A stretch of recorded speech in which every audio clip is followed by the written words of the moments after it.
पूर्व पक्ष ने पांचवा पॉइंट ये कहा था कि अधिष्ठान का सामान्य रूप का ज्ञान और विशेष रूप का अज्ञान। अब यहाँ पर जो संसार का अध्यास हो रहा है, यहाँ पर सामान्य जो अधिष्ठान है वो क्या है? आत्मा है, ब्रह्म है। तो ब्रह्म का सामान्य और विशेष रूप कैसा? क्योंकि ब्रह्म तो एक रस है, स्वयं प्रकाश है, हर जगह पे बराबर है। इसके अंदर में सामान्य अंश और विशेष अंश तुम कैसे मानोगे? ये पूर्व पक्ष ने कहा।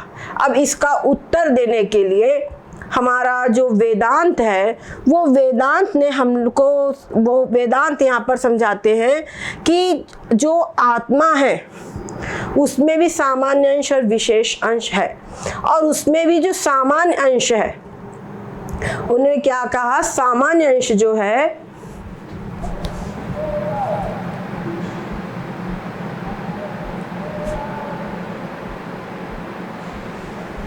इस आत्मा का, ये जो अधिष्ठान आत्मा, इसका जो सामान्य अंश है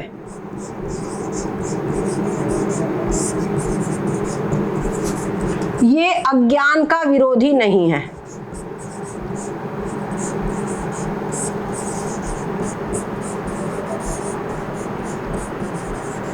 अज्ञान का विरोधी नहीं है।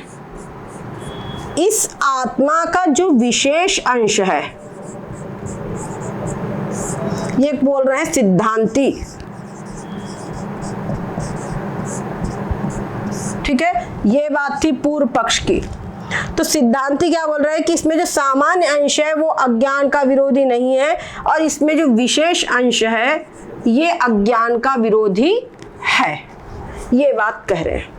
अब बात इन्होंने कही कि दोनों एक साथ कैसे रह सकते हैं? जो सामान्य अंश है वो प्रकाश रूप है आत्मा, और जो अज्ञान है वो अज्ञान क्या है? वो अंधकार स्वरूप है। तो प्रकाश और अंधकार तो दोनों विरोधी चीजें हैं। तो बताइए प्रकाश और अंधकार एक साथ कैसे रख सकता है?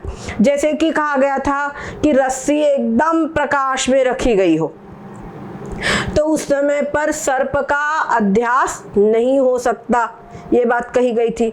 ठीक उसी प्रकार से कहते हैं कि जो आत्मा है वो कैसा है? प्रकाश स्वरूप है, और जो अज्ञान है, मतलब जो संसार है, पूरा का पूरा संसार, वो अज्ञान से उत्पन्न हुआ है। तो संसार क्या है? अज्ञान स्वरूप है, यानी कि अंधकार स्वरूप है। तो प्रकाश और अंधकार का एक साथ होना कैसे हो सकता है? ये हो ही नहीं सकता, इसीलिए संसार सत्य है, ये उन्होंने कहा था।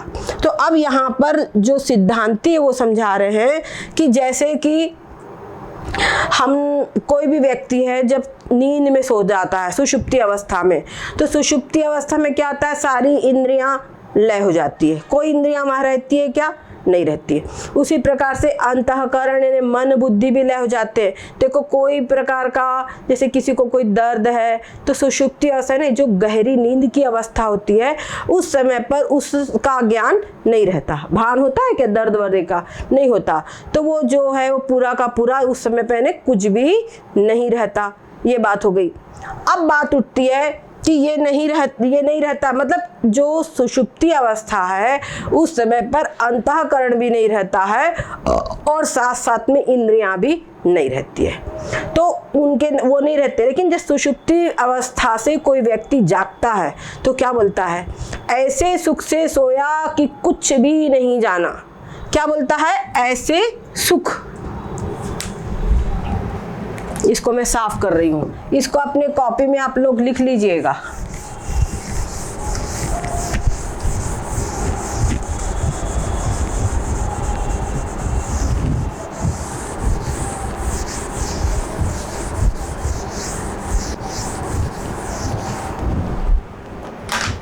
ऐसे सुख से सोया।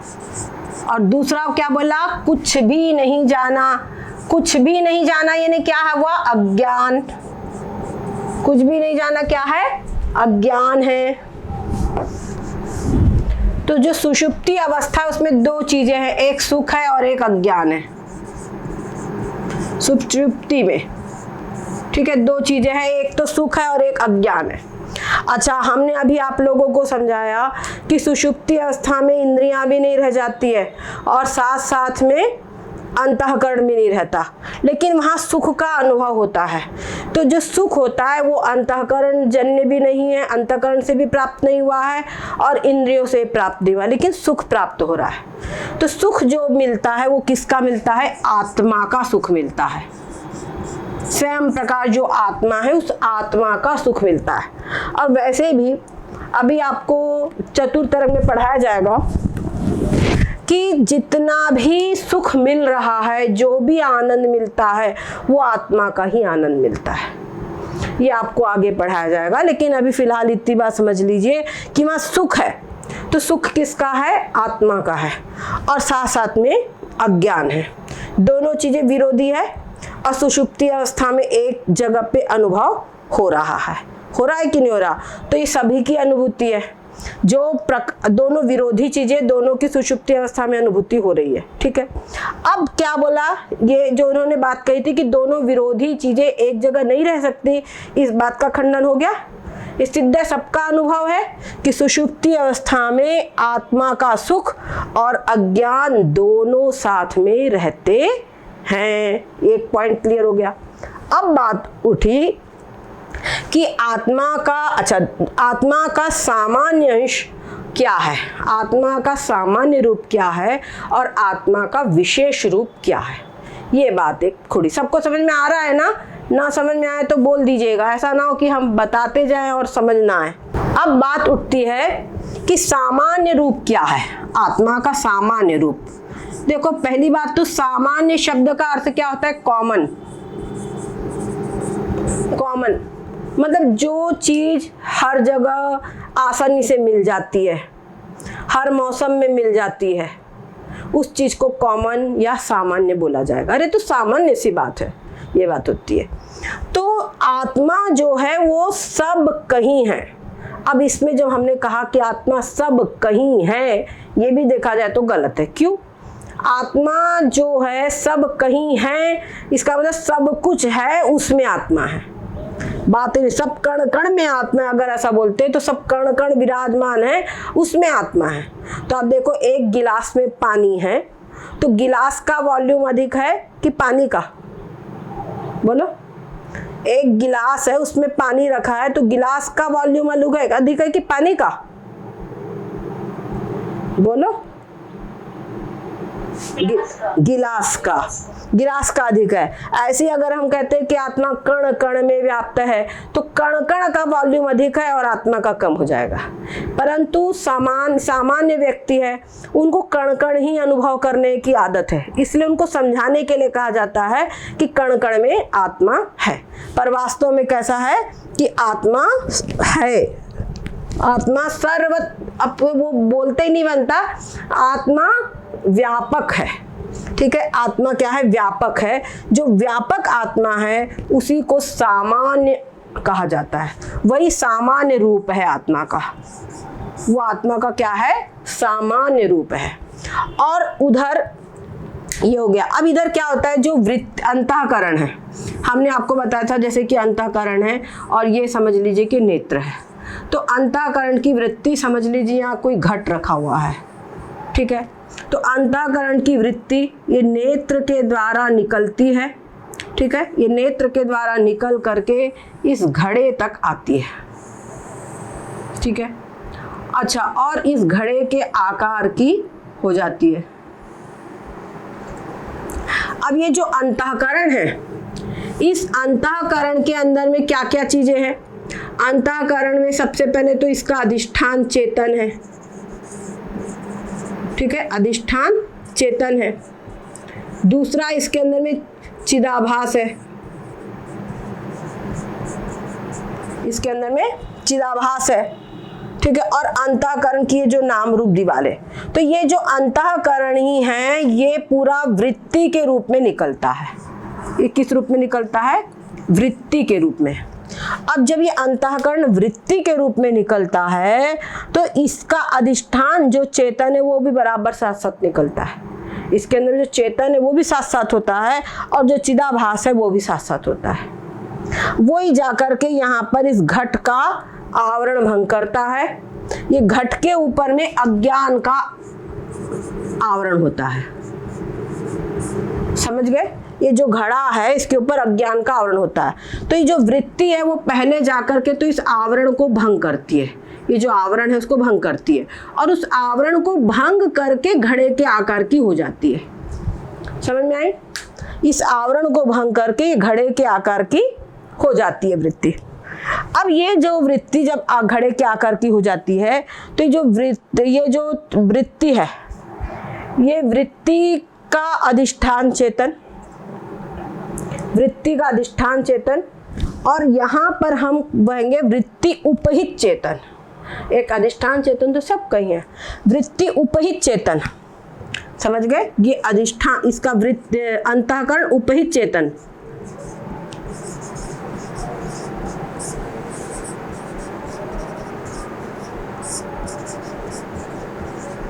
ये क्या है? अंतःकरण उपहित चेतन, और हो गया। तो ये अंतःकरण चेतन, और इधर जो है घट उपहित चेतन, ये जो घट है तो घट उपाधि वाला चेतन।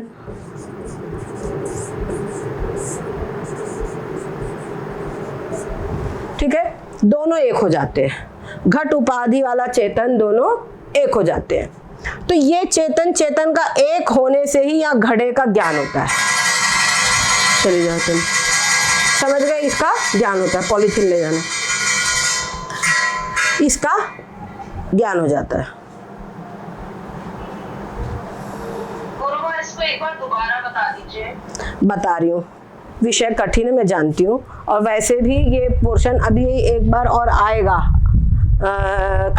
हाँ, ये आएगा चतुर्थरंग में पूरा डिटेल में, लेकिन अभी क्योंकि ये विषय समझाना है तो इसलिए मैं समझा दे रही हूँ।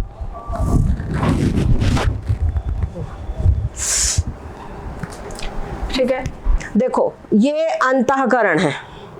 ठीक है, अंतःकरण मतलब ये हमने इतना ही बनाया, पर वास्तव में अंतःकरण पूरे शरीर परिमाण का अंतःकरण है। ठीक है, ये जो अंतःकरण है, इस अंतःकरण में तीन चीजें, एक तो है अंतःकरण उपहित चेतन, दूसरा है एक तो स्वयं अंतःकरण, तीन चीजें समझ लो, एक तो स्वयं अंतःकरण, दूसरा है अंतःकरण उपहित चेतन, और तीसरा है इस अंतःकरण के अंदर में सतोगुण है ना, तो चेतन का प्रतिबिंब यानी कि चिदाभास। ठीक है, तीन चीजें हैं यहाँ। तो अंतःकरण उपहित चेतन और अंतःकरण और चिदाभास, जब ये अंतःकरण जो है समझ लीजिए ये निकलता है, जैसे कि समझ लीजिए कि एक टाका है, उस टाका से एक टंकी है पानी की, उस पानी की टंकी से एक पाइपलाइन जोड़ करके निकाल दिया जाए तो क्या होगा? वो जो टंकी है उसमें का सारा पानी पाइप में आ जाएगा, है ना? उसी प्रकार से जब अंतःकरण यहाँ पर ये वृत्ति के रूप में ये अंतःकरण ही निकलता है, ये बात समझिए, यहाँ पर वृत्ति के रूप में अंतःकरण ही निकलता है। ऐसे गुब्बारा समझ लो, उसको एक लाइन में कहीं निकाल दो नहीं तो क्या होगा? गुब्बारा ही होगा ना। ऐसे अंतःकरण ही वृत्ति के रूप में बाहर निकलता है नेत्र के द्वारा। ऐसे घट को देखना है तो नेत्र के द्वारा, शब्द सुनना है तो कान के द्वारा, नाक से कुछ है स्मेल लेना है तो नाक से, ऐसा जो भी इंद्रिय का विषय है उस इंद्रिय के द्वारा निकलता है। अब ये वृत्ति है, अब वृत्ति के अंदर में वृत्ति उपहित चेतन हो गया। ये जो अंतःकरण उपहित चेतन है वो यहाँ पर है, वो वृत्ति उपहित चेतन अब कहलाएगा। समझ गए? ये जो चलाएगा यहाँ पे वृत्ति उपहित चेतन।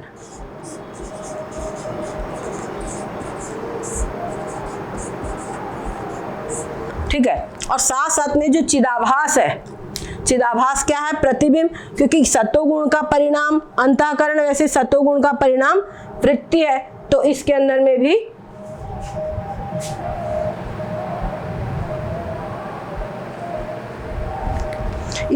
में भी क्या होता है? वो चिदाभास होता है। अब ये जो चिदाभास है ये पूरा तीनों चीजें है। अब यहाँ पर क्या होता है कि ये जो घट उपहित चेतन, ये जो घट है इसके अंदर में घट उपहित चेतन है और इसके चारों तरफ अज्ञान का आवरण है। अब जो ये वृत्ति है ये घट तक जाती है तो घट के ऊपर जो अज्ञान का आवरण है उसको भंग कर देती है, उसको तोड़ देती, ठीक है, उसको नष्ट कर देती है। और उसको जब नष्ट कर देती है, उसको जब डिस्ट्रॉय कर देती है, तो उसके बाद क्या होता है, ये जो अंतःकरण की वृत्ति है वो वृत्ति इस घट के आकार की हो जाती है, घटाकार हो जाती है। समझ में, घट के आकार की नहीं, घटाकार हो जाती है। अब इस प्रकार से क्या हुआ कि जो घटाकार हुई है इसी को कहा जाता है कि ये इसके अंदर में जो चिदाभास हुआ, तो यानी घटाकाश जब हुई तो ये घट उपहित चेतन और वृत्ति उपहित चेतन चेतन एक हो जाते हैं। ठीक है, और ये जो इसके अंदर में चिदाभास है, उस चिदाभास के द्वारा, ये जो चिदाभास है ना, इस चिदाभास के द्वारा इस घट का ज्ञान होता है। समझ गए, घट का ज्ञान होता है। ठीक है, चिदाभास के द्वारा घट का प्रकाश होता है ना, घट का ज्ञान होता है कि ये घट है। समझ गए, तो ये जो वृत्ति है, इस वृत्ति के अंदर में जो वृत्ति उपहित चेतन है, इस चेतन के द्वारा, समझ गए, इस चेतन के अंदर में, क्योंकि जो चिदाभास के युक्त है, इस चिदाभास के द्वारा घट का ज्ञान होता है। लेकिन जो ये अधिष्ठान चेतन है उसके द्वारा घट का ज्ञान नहीं होता। समझ गए, बल्कि जो अधिष्ठान चेतन है वो तो इसका आश्रय है, इस अंतःकरण का भी आश्रय है, इस घट का भी आश्रय है और अज्ञान का भी आश्रय है। सबका आश्रय, जो कुछ भी है संसार में, सबका आश्रय सामान्य चेतन ही है। इसीलिए हमारे वेदांत शास्त्रों में कहा गया है कि सामान्य चेतन अज्ञान का बाधक नहीं है बल्कि साधक है। साधक यानी सबको वो आश्रय दिए हुए है। समझ गए, तो ये जो वृत्ति में उपहित जो चेतन, वृत्ति में आरूढ़ जो चिदाभास है, यानी वृत्ति उपहित चेतन है, या वृत्ति उपहित चेतन, वृत्ति विशिष्ट चेतन। वृत्ति उपहित बोलेंगे तो वृत्ति छूट जाएगी, केवल चेतन रह जाएगा।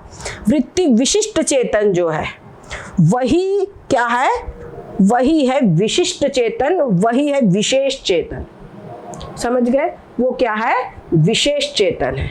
ये विशेष चेतन के द्वारा अज्ञान का नाश होता है और घट का ज्ञान होता है।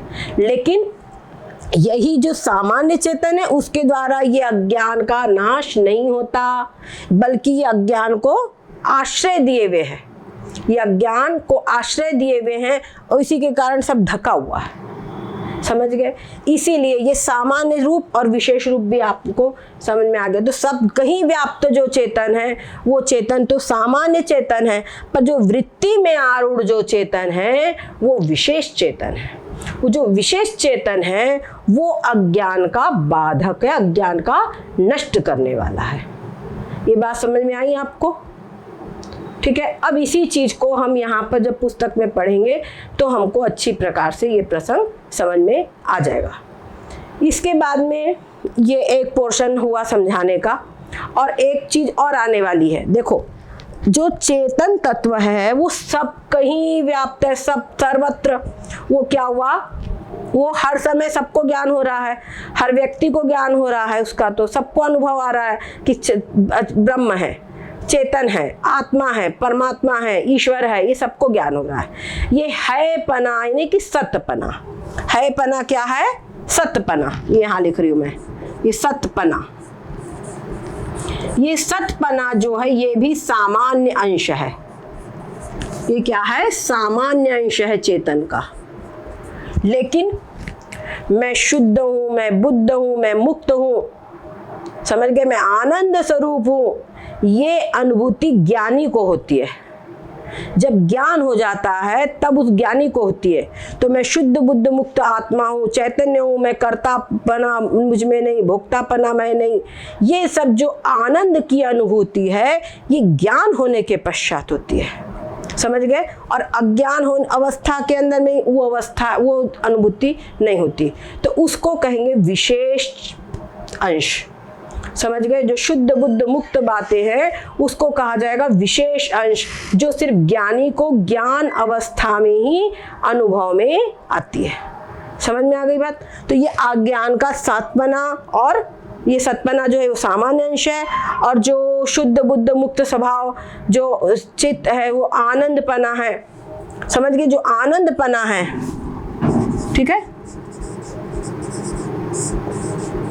आनंदपना क्या है, वो विशेष अंश है। ठीक है, वो विशेष है। सत्यचित जो ये सामान्य अंश है और आगे के जो लक्षण है वो सब विशेष अंश है। वो हम आप लोगों को जब ये पुस्तक पढ़ करके, अब हम पुस्तक पढ़ेंगे तो ये सारी चीजें आपको पुस्तक के रूप में जब समझ में आएगी तो ये कहा कि आप लोग अपनी भाषा में कभी भी रिवीजन कर सकेंगे। पर ये समझ में आ गए आपको? पहली बात समझा दी, यानी जो आत्मा का सामान्य अंश है, मतलब आत्मा सर्वत्र व्यापक है, सबका अधिष्ठान है, सबको आश्रय दिए हुए है, वो अधिष्ठान जो चेतन है वो क्या है, आत्मा का सामान्य अंश है। लेकिन उस सामान्य अंश जो है वो अज्ञान का बाधक नहीं है, वो बल्कि अज्ञान का भी आश्रय है। अज्ञान का आश्रय इसलिए उसको कहा जाएगा कि अज्ञान का वो साधक है, मतलब अज्ञान का आश्रय। ठीक है, तो वो जो अधिष्ठान चेतन है यानी सामान्य चेतन, वो सामान्य चेतन अज्ञान का बाधक नहीं है। किंतु वृत्ति में आरूढ़ जो चेतन है, वृत्ति विशिष्ट चेतन, वो चेतन क्या है, अज्ञान को नष्ट करने वाला है, अज्ञान का बाधक है। तो ये आत्मा में भी, जो आत्मा सर्वत्र व्याप्त है, उसमें भी सामान्य अंश और विशेष अंश क्या है, ये समझ में आया। दूसरी चीज, दूसरा पॉइंट अभी आगे हम आपको पढ़ाएंगे कि आत्मा का भी जो सतपना है, आत्मा है, ये चीज है, ये पेन है, ये तौलिया है, और ये लड़का है, ये लड़की है, ये बच्चा है, सब कुछ, सब चीज़ों में, ये तखत है, ये पंखा है, कूलर है, सब में है अनुभव आ रहा है। तो सतपना जो है सामान्य अंश है, और मैं हूँ ये अज्ञानी को भी अनुभव हो रहा है, और जो ज्ञान हो जाता तब भी मैं हूँ सबको अनुभव होता है। तो ये सतपना जो है ये हर समय पर हर व्यक्ति को अनुभव होता है, तो ये सतपने को भी सामान्य अंश कहते हैं। लेकिन जो आनंदपना है, आत्मा का जो आनंदपना है, इसका अनुभव सबको अनुभव में नहीं आता। अपितु जब ज्ञान हो जाता है तो ज्ञानी को मैं आनंद स्वरूप हूँ, शुद्ध बुद्ध मुक्त स्वभाव वाला हूँ, ऐसा ज्ञान के पश्चात अनुभव में आता है। तो जो आनंदपना है वो भी विशेष अंश है। ये पोर्शन हम अब आप लोगों को कल फिर से जब पढ़ाएंगे पुस्तक से, तो आपको हर चीज एकदम क्लियर हो जाएगी। ठीक है, सद्गुरुदेव भगवान की जय हो।